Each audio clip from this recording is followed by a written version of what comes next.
So I just got in from mowing the lawn a little while ago, and I noticed that the mower wheels on the deck, this is one of them, are like all worn out and floppy. Now, I could pay $30-something for another 6-pack of these, or I can see if I can 3D print it.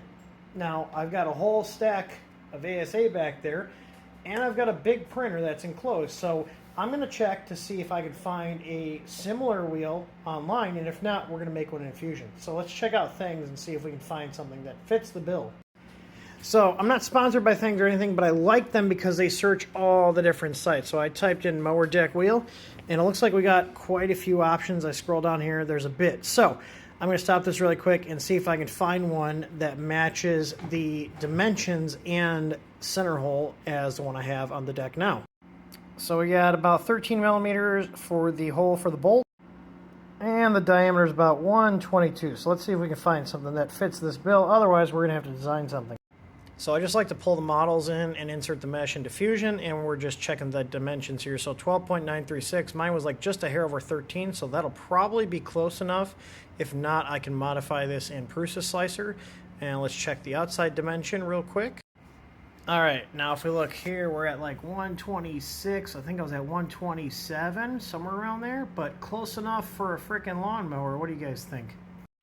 All right, so I'm gonna go ahead and import this, and it's tiny. That's because whoever exported this put this in imperial units, so we can right-click, hit convert to imperial units, and we can see here, there's our dimensions there. I'm gonna go ahead and probably orient this to print on this face down with supports. There's going to be some supports, but that's our best bet. Now, I was not able to easily modify the mesh, so I'm going to throw a modifier in here, and I apologize I can't show you this because I need both hands, and I'm on my phone recording this. So now this is a little known feature that is in Prusa Slicer. You can actually right-click and add a modifier, okay, like a cylinder or sphere or box, and then you can set that modifier to add to it, or in this case I'm doing negative volume. So this is going to cut out a 13.2 inch cylinder all the way through this part, which will then get it to where I need to be. So let's slice, and that center piece that the guy put in there should be gone. Look at that. And I'm going to go ahead and print one of these and see how it fits. So for this print job, I'm going to fire up my 5 Plus. So let me get that preheated. We're going to take the gray ASA out of here. I'm going to put in our TH3D black ASA. All right, so I got our ASA loaded up, and we're purging the nozzle of the old color, which was a gray ASA. And I'm going to go ahead and slice the print, turn supports on. We're going to run one of the wheels off and see how it measures up to the original one. Alright, so this is how we're going to print it. We got the face with the recessed bolt hole on facing the bed.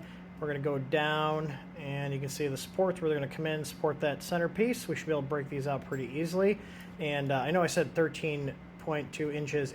I meant millimeters. Obviously that's millimeters, but I know somebody's going to say something about it. But it's going right now. We're going to see how this comes out.